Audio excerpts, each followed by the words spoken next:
पहिल्यांदा मीच फिल्म बघितलेली, मीच स्वतः इतकं रडलेले आहे. आणि मी म्हटलं मी ठरवलेलंच, मी स्क्रिप्ट वाचलेली आणि ते प्रत्यक्षात बघणं म्हणजे खूपच माझ्यासाठी वेगळं होतं. मी ठरवलेलं की मी नाही रडणार आहे, मला माहिती आहे काय होणार आहे, पण ते काय माहिती मनानेच माझ्या डोळ्यात असं पाणी यायचं. आता शुभांगीताई येऊन ती मिठी मारून इतकी रडली की तिच्या रडण्यातनंच सगळं कळलं. काही जण म्हटलं की आता एवढं चांगलं होतंय ह्यांचं, तर आता माती खात्यात लोक, त्यांना माहिती की सगळं सगळं होतंय, तर ह्यांना म्हणजे काय प्रॉब्लेम आहे ना, हे येऊन करायचं तेच करतात. आता लग्न ठरवतात सगळे मिळून, तर ठीक आहे लग्न करू. आणि हे दोघं स्वतः प्रेम करतात, तर त्यांना का नाही आपण सपोर्ट करू शकत का त्यांच्याच मनाने.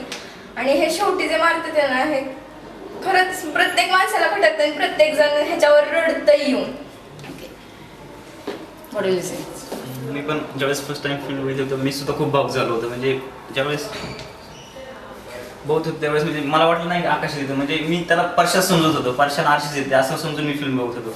आणि शेवटी तर म्हणजे कळलंच नाही मला, तर सगळं माहित होतं पुढं काय होणार आहे, कारण मीच केलं सगळं माहित होतं पुढे आता हे होणार नंतर होणार आहे. तरी मी भावूक झालो.